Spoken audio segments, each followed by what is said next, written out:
Occasion ఏదైనా location ఎక్కడైనా తెలుగువారి వేడుక అంటే ఆలివ్ మిఠాయి ఉండాల్సిందే.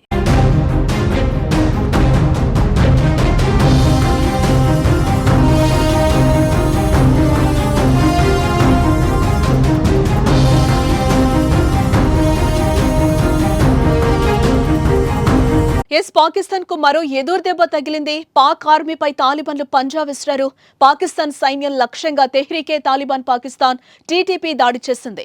టీటీపీ స్నిపర్ల కాల్పుల్లో 10 మంది పాకిస్తానీ సైనికులు హతమయ్యారు. ఈ వీడియోను టీటీపీ పంచుకుంది. పాకిస్తాన్ సైన్యానికి తగిన గుణపాఠం చెప్పామని వెల్లడించింది. ప్రస్తుతం ఆ దృశ్యాలు సోషల్ మీడియాలో వైరల్ అవుతున్నాయి.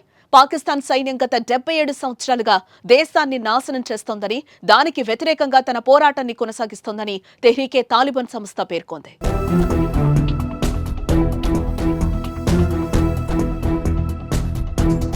2007లో బైతుల్లా మెహ్సూద్ 13 ఉగ్రవాద గ్రూపులను కలిపి తెహ్రీకే తాలిబాన్ పాకిస్తాన్ స్థాపించాడు.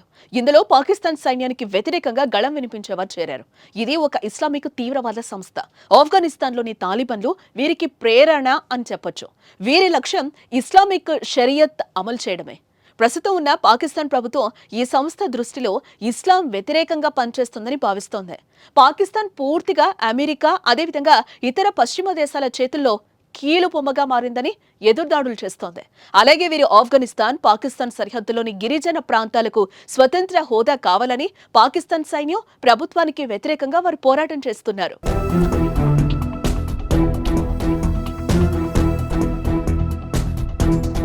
పాకిస్తాన్ సైన్యం, భద్రతా సంస్థలు వారి మిత్ర దేశాలపై అటాక్ చేస్తూ ఉనికిని చాటుకుంటున్నారు. ఈ క్రమంలోనే ప్రస్తుతం పాక్ సైన్యంపై కాల్పులు జరిపింది. టీటీపీ తన యోధులకు ఆధునిక ఆయుధాలు, గెరిల్లా యుద్ధం, స్నిపర్ దాడులు, ఆత్మాహుతి కార్యకలాపాలు శిక్షణ ఇస్తున్నట్లుగా వెల్లడించింది. పాకిస్తాన్ పై ఇండియా అటాక్ చేస్తున్న సమయంలో బలూచిస్తాన్ ఎదురు తిరుగుతోంది. పాక్ సైన్యాన్ని పదుల సంఖ్యలో హతమారుస్తోంది. ఇప్పుడు తాలిబాన్లు కూడా తుపాకులు ఎక్కుపెట్టడంతో పాక్ ఆర్మీ దిక్కుతోచని స్థితిలో పడిపోయింది.